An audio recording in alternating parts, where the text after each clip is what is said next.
நம்முடன் இணைப்பில் இருக்கிறார் செய்தியாளர் அரசியல் பிரிவு ஆசிரியர் கார்த்திகேயன்.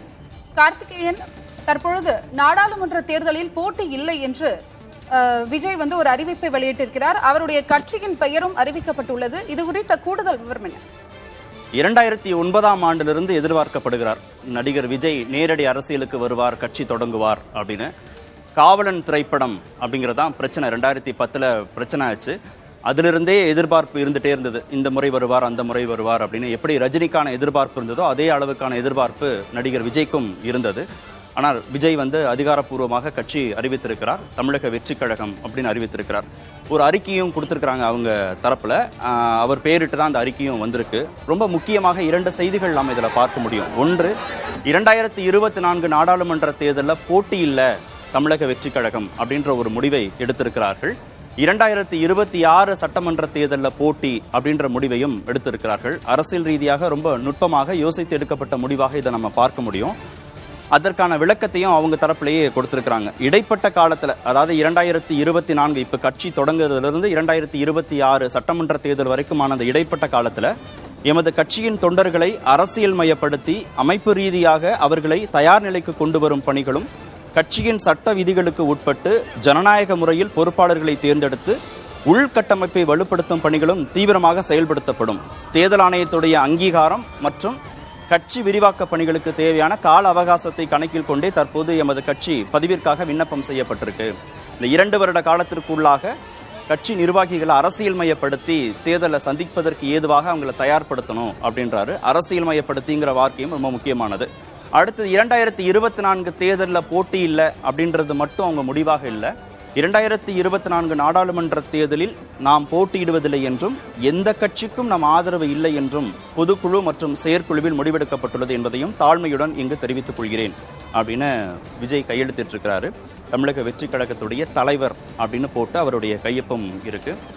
ஏற்கனவே எதிர்பார்க்கப்பட்டது, அதாவது விஜய் கட்சி தொடங்குவார், அரசியலுக்குள்ள வருவார், கட்சி தொடங்குவார்ங்கிற எதிர்பார்ப்பு இருக்கிற போது நாடாளுமன்ற தேர்தலில் அவர் போட்டியிட மாட்டார் அப்படின்னு எதிர்பார்ப்பு இருந்தது. சட்டமன்ற தேர்தல் தான் அவருக்கான நேரடி போட்டியாக களமாக இருக்கும் அப்படின்ற எதிர்பார்க்கப்பட்டது. காரணம், நாடாளுமன்ற தேர்தல் அப்படிங்கிறது மத்திய அரசு அப்படின்றதும் அங்க இருக்கக்கூடிய கட்சிகள் அப்படிங்கிறதும் போட்டி களத்தில் இருப்பாங்க. இவங்க பெரிய அளவில் புதிதாக கட்சி தொடங்கி அந்த களத்துக்குள்ள தங்களை நிரூபிக்க வேண்டிய ஒரு கட்டாயம் இருக்கும். ஆனால் 2026 சட்டமன்ற தேர்தல் வருகிற போது மாநிலத்தில் இருக்கக்கூடிய கட்சிகளின் பலம் தான் பரிசோதிக்கப்படுங்கிற அடிப்படையில் அந்த தேர்தல் அவங்களுக்கு எளிதாக இருக்கும். அதை தயார்படுத்தும் விதமாக அவங்களுடைய முடிவுகள் இருக்கும் அப்படின்னு எதிர்பார்க்கப்பட்டது. அந்த முடிவை தான் தமிழக வெற்றி கழகம் தற்போது எடுத்திருக்கிறது. அரசியல் ரீதியாக இது என்னென்னலாம் தாக்கத்தை ஏற்படுத்த போகுது அப்படிங்கிறது ரொம்ப கூர்ந்து முக்கியமாக நம்ம பார்க்கணும். 2009ஆம் ஆண்டிலிருந்து இந்த பேச்சு தொடங்குது.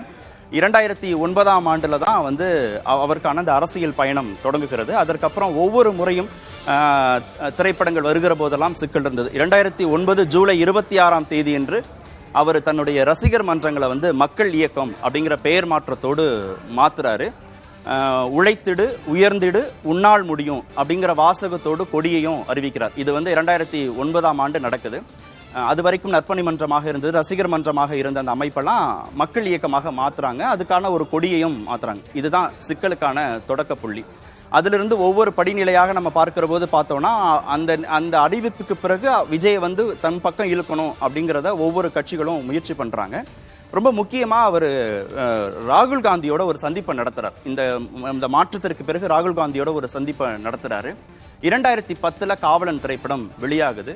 ராகுல் காந்தி சந்திப்பை திமுக ரசிக்கல. ஏன்னா மாநில அரசியல்ல ஒரு நடிகர் மீண்டும் அரசியலுக்கு வருவது அப்படிங்கிறது ஏற்கனவே இங்கே வலுவாக இருக்கக்கூடிய கட்சிகளுக்கான ஒரு தொந்தரவாக அது பார்க்கப்படும். அந்த அடிப்படையில் இவர் மக்கள் இயக்கமாகவும் மாத்துறாரு, ராகுல் காந்தியையும் போய் சந்திக்கிறாருன்ற அடிப்படையில் 2010ஆம் ஆண்டு காவலன் திரைப்படம் வருகிற போது திமுகவுக்கும் இவருக்குமான உரசல் ஏற்படுது. அப்போ அவங்க ஆட்சி பொறுப்பில் இருக்கிறாங்க.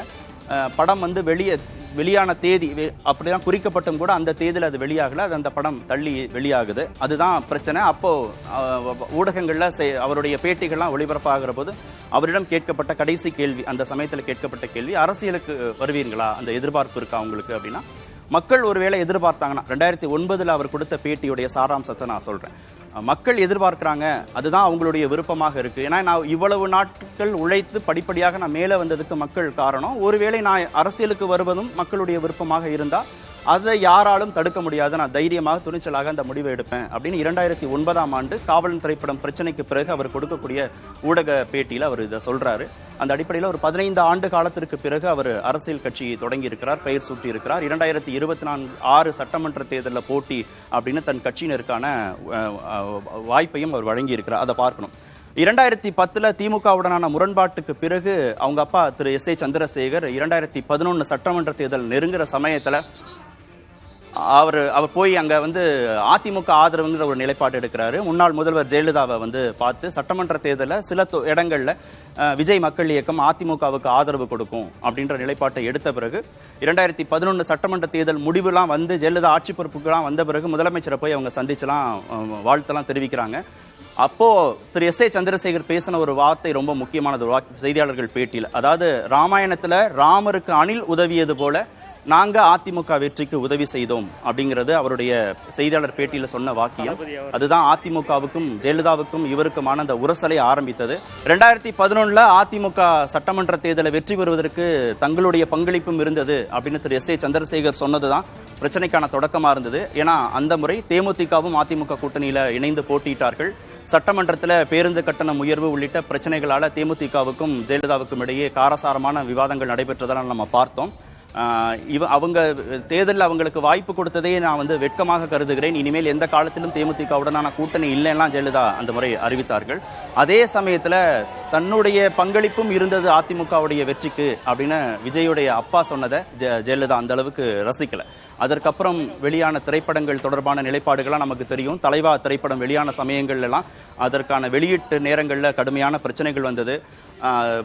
புயல் சமயங்கள்ல, இயற்கை இடர்பாடு சமயங்கள்ல ரஜினி கமல் போன்ற உச்ச நட்சத்திரங்களே ஜெயலலிதாவை சந்தித்து நிவாரண உதவிகளை கொடுக்கறதுக்கான வாய்ப்புகளை சந்தர்ப்பங்களை கேட்டு இருக்கிற போது நடிகர் விஜய் நேரடியாக களத்துக்கே போய் கடலூர் போன்ற புதுச்சேரி போன்ற இடங்களுக்கெல்லாம் போய் நேரடியாக பாதிக்கப்பட்ட மக்களை சந்தித்து அவர் நிவாரண உதவிகளை வழங்கினார். இதெல்லாம் கூட அதிமுகவுக்கு அதிகமான ஒரு சங்கடத்தை கொடுத்தது. அந்த அடிப்படையில் அடுத்து வெளியான சில திரைப்படங்கள் வருகிற போதெல்லாம் அவருக்கு வெளியீட்டு தேதி தொடர்பான நிகழ்வுகளில் அவருக்கு சிக்கல் ஏற்பட்டது. இது அதிமுகவுடனான பிரச்சனை. அடுத்தது பாஜகவுடனான பிரச்சனை அப்படிங்கிறதே நம்மளால பார்க்க முடியும். மெர்சல் போன்ற திரைப்படங்கள்லாம் வெளியாகிற போது ஜிஎஸ்டி தொடர்பான கருத்துக்கள் அதில் இடம்பெற்றது அப்படிங்கிறத பாஜக கடுமையாக எதிர்த்தது. தமிழிசை கடுமையாக எதிர்த்தார்.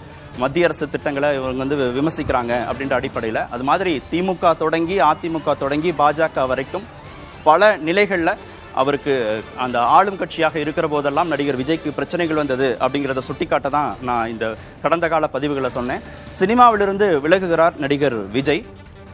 இதுவரைக்கும் நடித்துக் கொண்டிருக்கக்கூடிய படங்கள் முடித்த பிறகு தொடர்ந்து அரசியலில் தீவிரமாக அவர் கவனம் செலுத்த போறார் அப்படிங்கிறத நம்ம புரிந்து கொள்ள முடிகிறது. ஒப்புக்கொண்டிருக்கும் படத்தை முடித்துவிட்டு முழுமையாக அரசியல் பணி மேற்கொள்வேன் அப்படிங்கிறதும் விஜயோட அறிவிப்பாக இருக்கிறது. விஜய் மக்கள் இயக்கம் பல வருடங்களாக தன்னால் இயன்ற வரையில் பல்வேறு மக்கள் நல திட்டங்களையும் சமூக சேவைகளையும் நிவாரண உதவிகளையும் செய்து வருவது நீங்கள் அனைவரும் அறிந்ததே. இருப்பினும் முழுமையான சமூக பொருளாதார அரசியல் சீர்திருத்தங்களை கொண்டு வர ஒரு தன்னார்வ அமைப்பினால் மட்டுமே இயலாத காரியம்.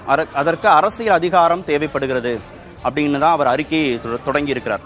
பல ஆண்டுகளாக நாங்கள் சமூக பணிகளை செஞ்சுட்டு வரோம். ஆனால் ஒரு இயக்கமாக தொடர்ந்து சமூக பணிகளை செய்வதுங்கிறது இயலாத காரியமாக இருக்கு. அதனால் அந்த இயக்கத்திற்கு ஒரு அரசியல் அதிகாரம் தேவைப்படுவதன் காரணமாக தமிழக வெற்றி கழகம் உருவாக்கப்பட்டிருக்கு அப்படிங்கிறது அவருடைய நிலைப்பாடாக இருக்கு. தற்போதைய அரசியல் சூழல் பற்றி நீங்கள் அனைவரும் அறிந்ததே. நிர்வாக சீர்கேடுகள் மற்றும் ஊழல் மலிந்த அரசியல் கலாச்சாரம் ஒருபுறம் என்றால், நம் மக்களை சாதி மத பேதங்கள் வாயிலாக பிளவுபடுத்த துடிக்கும் பிளவுவாத அரசியல் கலாச்சாரம் மறுபுறம் அப்படின்னு சொல்றாரு. ஒரு பக்கம் ஊழல் மலிந்த அரசியல் கலாச்சாரம், நிர்வாக சீர்கேடுகள் அப்படின்னு சொல்றாரு. இன்னொரு பக்கத்துல சாதி மத அடிப்படையில மக்களை பிளவுபடுத்தக்கூடிய கலாச்சாரம், அரசியல் கலாச்சாரம் இருக்கு அப்படிங்கிறதையும் சொல்றாரு. இதெல்லாம் நம்முடைய ஒற்றுமைக்கும் முன்னேற்றத்திற்குமான முட்டுக்கட்டைகளாக நிறைந்துள்ளன அப்படின்னு தனது அறிக்கையில விஜய் குறிப்பிட்டிருக்கிறார். ஒரு தன்னலமற்ற, வெளிப்படையான, சாதி மத பேதமற்ற, தொலைநோக்கு சிந்தனை உடைய, லஞ்ச ஊழலற்ற, திறமையான நிர்வாகத்திற்கு வழிவகுக்கக்கூடிய அடிப்படை அரசியல் மாற்றத்திற்காக குறிப்பாக தமிழ்நாட்டில் உள்ள ஒவ்வொருவரும் ஏங்கி கொண்டிருக்கிறார்கள் என்பது நிதர்சனமான உண்மை அப்படின்னு தன்னுடைய அறிக்கையில விஜய் குறிப்பிட்டிருக்கிறார். தன்னலமற்ற, வெளிப்படையான, சாதி மத பேதமற்ற, தொலைநோக்கு சிந்தனை உடைய, லஞ்ச ஊழலற்ற, திறமையான நிர்வாகத்திற்கு வழிவகுக்கக்கூடிய அடிப்படை அரசியல் மாற்றத்திற்காக தமிழக மக்கள் ஏங்கி கொண்டிருக்கிறார்கள் அப்படின்ற அந்த வார்த்தையும் ரொம்ப முக்கியமானது. அதுதான் நிதர்சனமான உண்மை இதுவரைக்கும் ஆட்சி பொறுப்பில் இருந்த அனைத்து கட்சிகள் மீதான விமர்சனமாக திரு விஜயின் விமர்சனம் இது இருக்கு. மிக முக்கியமாக அத்தகைய அரசியல் நம் இந்திய அரசியலமைப்பு சட்டத்திற்கு உட்பட்டு தமிழ்நாட்டின் மாநில உரிமைகள் சார்ந்து இந்த மண்ணுக்கேற்ற பிறப்புக்கும் எல்லா உயிருக்கும், அதாவது பிறப்பால் அனைவரும் சமம் என்கிற சமத்துவ கொள்கை பற்று உடையதாகவும் இருக்க வேண்டும். மாநில உரிமைகளுக்கு முக்கியத்துவம் கொடுக்கும் தன்னுடைய கட்சி என்பதை அவர் கோடிட்டு காட்டியிருக்கிறார். தமிழ்நாட்டின் எல்லா மாநில உரிமைகள் சார்ந்து இந்த மண்ணுக்கேற்ற பிறப்புக்கும் எல்லா உயிருக்கும் என்கிற சமத்துவ கொள்கை பற்று உடையதாகவும் இருக்க வேண்டும். அதுதான் தங்களுடைய கட்சி நிலைப்பாடுன்னு சொல்றாரு. அத்தகைய அடிப்படை அரசியல் மாற்றத்தை மக்களின் ஏகோபித்த அபிமானமும் அன்பும் பெற்ற முதன்மையான ஒரு மக்கள் சக்தியால் தான் சாத்தியப்படுத்த முடியும் அப்படின்னு விஜய் தன்னுடைய அறிக்கையில நம்புகிறார்.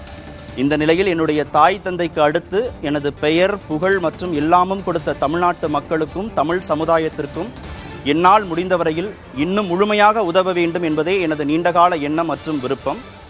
எண்ணி துணிக கர்மம் என்பது வள்ளுவன் வாக்கு.